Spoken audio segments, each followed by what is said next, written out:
नाज़रीन, सिंध जे सामूंडी बेटनि ते वफ़ाक़ी वाला ख़िलाफ़ सिंध एक्शन कमेटी तरफ़ां अॼु कराची में रैली कढी गवर्नर हाउस आॾो धरणो हयो वियो। रैली ऐं धरणे खे सिंध जे क़ौम परस्त ऐं वतन दोस्त क़यादत ख़िताब कंदी। सिंध एक्शन कमेटी जे कन्वीनर ऐं एसयूपी सरबराह सैयद जलाल महमूद शाह ऐं ॿियनि जी अॻवानी में रीजन प्लाज़ा खां रैली कढी गवर्नर हाउस आॾो धरणो हयो वेंदो। काफ़िला पहुचण शुरू थी विया आहिनि।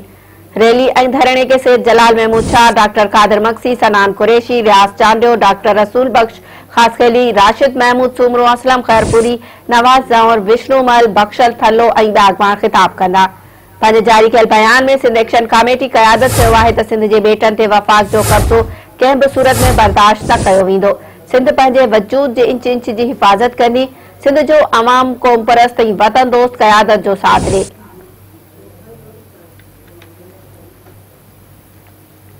नाज़रीन, अहम ख़बर एक दफ़ो ॿीहर अव्हांखे ॿुधाईंदा हलूं त सिंध जे सामूंडी बेटनि ते वफ़ाक़ी वाला ख़िलाफ़ सिंध एक्शन कमेटी तरफ़ां अॼु कराची में रैली कढी गवर्नर हाउस आॾो धरणो हयो वियो। रैली ऐं धरणे खे सिंध जे क़ौम परस्त ऐं वतन दोस्त क़यादत ख़िताब कंदी।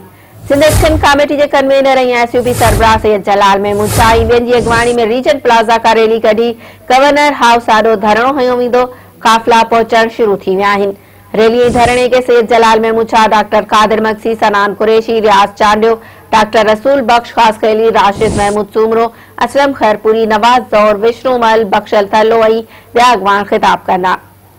पंहिंजे जारी कयल बयान में सिंध एक्शन कमेटी क़यादत चयो आहे त सिंध जे बेटनि ते वफ़ाक़ जो कब्ज़ो कंहिं बि सूरत में बर्दाश्त न कयो वेंदो। सिंध पंहिंजे वजूद जे इंच इंच जी हिफ़ाज़त कंदी। सिंध जो अवाम क़ौम परस्त ऐं वतन दोस्त क़यादत जो साथ ॾे।